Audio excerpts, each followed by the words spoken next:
Hello बच्चों। तो आज हम लोग समांतर श्रेणियाँ चैप्टर नंबर 5 के बारे में पढ़ेंगे। ठीक है, तो चलिए इसमें हम लोग समांतर श्रेणी की जो परिभाषा है उसके बारे में थोड़ा सा पढ़ते हैं। ठीक है, जैसे कि बच्चों दी गई है समांतर श्रेणी परिभाषा। एक समांतर श्रेणी संख्याओं की एक ऐसी सूची है जिसमें प्रत्येक पद अपने पद में एक निश्चित संख्या जोड़ने पर प्राप्त होता है। ठीक है ना। एक निश्चित संख्या AP का जो सर्वांतर होता है उसको हम लोग कॉमन डिफरेंस कहते हैं। ठीक ना। और जो सर्वांतर होता है ये धनात्मक, ऋणात्मक या शून्य भी हो सकता है। इसी को हमने दूसरे तरीके से लिख रखा है, जो कि आपके सामने जैसा कि आप देख पा रहे हैं कि समांतर श्रेणी जो है बच्चों, इसकी परिभाषा कि वह अनुक्रम जिसके दो क्रमागत पदों का अंतर समान होता है समांतर श्रेणी AP कहलाता है। जैसे कि यहाँ पर बच्चों देखिए एक अनुक्रम दिया गया है, तो अनुक्रम पहली बात तो समझ लेते हैं क्या होता है। अनुक्रम संख्याओं का वह समुच्चय होता है जिसमें हम जो है संख्याओं का एक ऐसा समुच्चय जिसको किसी निश्चित क्रम में रखा गया हो, उसको हम लोग अनुक्रम कहते हैं। समझ में आई बच्चों बात। संख्याओं का एक ऐसा समुच्चय जिसको किसी निश्चित क्रम में रखा गया हो उसे हम लोग अनुक्रम कहते हैं। मतलब एक नियम के अनुसार रखा गया। तो देखिए एक नियम के अनुसार ये संख्या रखी गई। जैसे कि ये एक समांतर श्रेणी है, ये अनुक्रम एक समांतर श्रेणी है। तो कैसे पता चलेगा?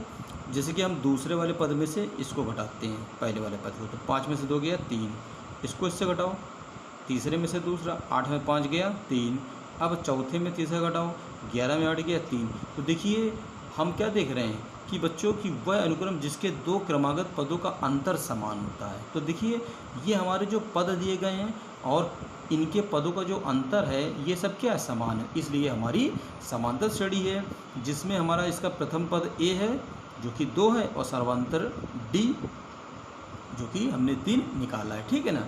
अब जैसे कि एक श्रेणी ये दे रखी है 10, 6, 2, -2।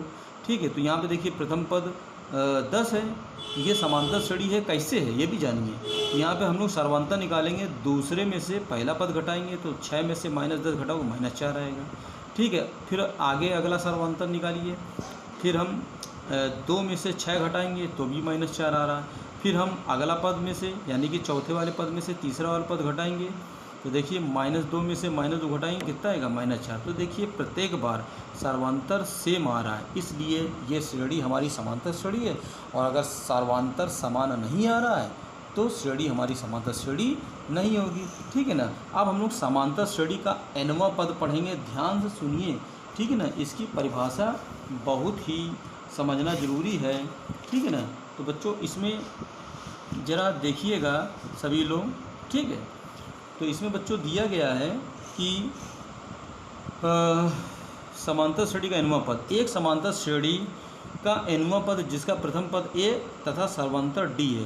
तो इसका जो पहला पद होता है समांतर श्रेणी का जिसको हमने A मान रखा है तो A, तो दूसरा पद होगा वो होगा हमारा A + D बराबर। तो ये निकाला कैसे गया है, A प्लस 2 में से 1 घटाओगे तो 1 बचेगा, तो 1 का D में मल्टीप्लाई करो तो D तो आएगा, है ना। तो बन गया A + D। अब इसमें तीसरा पद, तो तीसरा पद होता है A + 2D।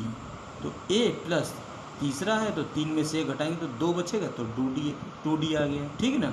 अब चौथा पद तो A + 3D हो जाएगा, है ना, बराबर A प्लस 4 में से 1 घटाएंगे तो 3 ही तो आएगा, तो वह 3D लिखा हुआ है। पाँचवा पद A + 4D, तो 5 में से 1 घटाएंगे तो 4D आएगा नहीं आएगा। तो देखिए अब हम जो बात आपको बोलने जा रहे हैं ज़रा ध्यान से बच्चों सुनिएगा और इस पर विचार कीजिएगा। यहाँ पर हम लोग देखने से पता चलता है कि दूसरे पद में D का गुणांक 1 है, तीसरे पद में D का गुणांक 2 है। ठीक है, चौथे पद में D का गुणांक 3 है और पाँचवें पद में D का गुणांक 4 है। अतः D का गुणांक पद की संख्या से सदैव 1 कम होता है। यानी पाँचवा पद है तो हो जाएगा हमारा A + 4D, छठवां पद है तो A + 5D। समझ रहे हैं। इसी प्रकार जब हम आगे बढ़ते जाएंगे तो हमारी बारी आती है nवां पद की। बच्चों nवां पद जिसे Tn बराबर En कहते हैं, Tn या An कुछ भी कहते हैं, तो ये An बराबर होता है a plus n-1 into D. n है यहाँ पे, nवां पद है तो n-1 हो गया, जहाँ a हमारा प्रथम पद है बच्चों, n पदों की संख्या है और d सर्वांतर है। कैसे निकालते हैं? दूसरे वाले पद में से पहले वाले पद को घटा करके, ठीक है। अब समांतर श्रेणी का अंत से nवां पद का एक फार्मूला है, ये भी हमें ज़रूरत पड़ेगी।